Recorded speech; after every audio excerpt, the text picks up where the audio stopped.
ನೋಡಿ ಜೀವ, ಬೆಳೆಯೋದು ತುಂಬಾ ಕಷ್ಟ. ಅದನ್ನು ಉಳಿಸ್ಕೊಳ್ಳೋದು, ಅದಕ್ಕಿಂತ ಇನ್ನೂ ಎತ್ತರಕ್ಕೆ ಬೆಳೆಯೋದು ಇನ್ನೂ ಬಹಳ ಕಷ್ಟ.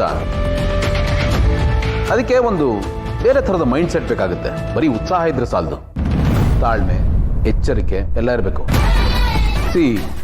ಏನಾಗುತ್ತೆ ಗೊತ್ತಾ, ಈ ಗೆಲುವು ಮತ್ತು ಸಕ್ಸಸ್ ಅನ್ನೋದು ಒಂದು ದೊಡ್ಡ ಬಲೂನ್ ಇದ್ದ ಹಾಗೆ. ನಾವು ರಿಯಾಲಿಟಿ ಅನ್ನೋ ಸೂಜಿಯಿಂದ ಅದನ್ನು ಅವಾಗ ಚುಚ್ತಾ ಇರಬೇಕು. ಅವಾಗ ಭ್ರಮೆ ಅನ್ನೋದು ಕಳಿಸಿ ಹೋಗುತ್ತೆ. ಆಗ ನಮ್ಮ ಸುತ್ತಮುತ್ತ ಏನಾಗ್ತಾ ಇದೆ, ಯಾರು ಹೇಗೆ, ಯಾವ ಉದ್ದೇಶಕ್ಕೆ ಯಾರು ನಮ್ಮ ಜೊತೆಗಿದ್ದಾರೆ ಅನ್ನೋದು ಗೊತ್ತಾಗ್ತಾ ಹೋಗುತ್ತೆ.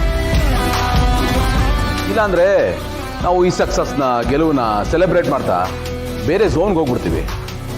ಆಕಾಶ ನೋಡ್ಕೊಂಡು ಓಡಾಡೋಕ್ಕೆ ಶುರು ಮಾಡ್ತೀವಿ.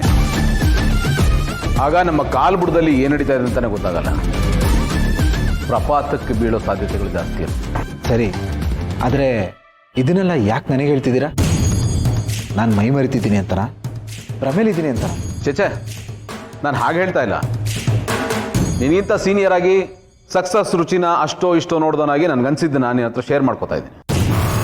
ಸಕ್ಸಸ್ ಭಾಳ ರುಚಿಯಾಗಿರುತ್ತೆ, ಸ್ವೀಟ್ ಆಗಿರುತ್ತೆ. ನಾವು ಅದನ್ನು ಸರಿಯಾಗಿ ನಿಭಾಯಿಸದೆ ಹೋದರೆ ಅದಷ್ಟೇ ಕಹಿಯಾಗಿರುತ್ತೆ.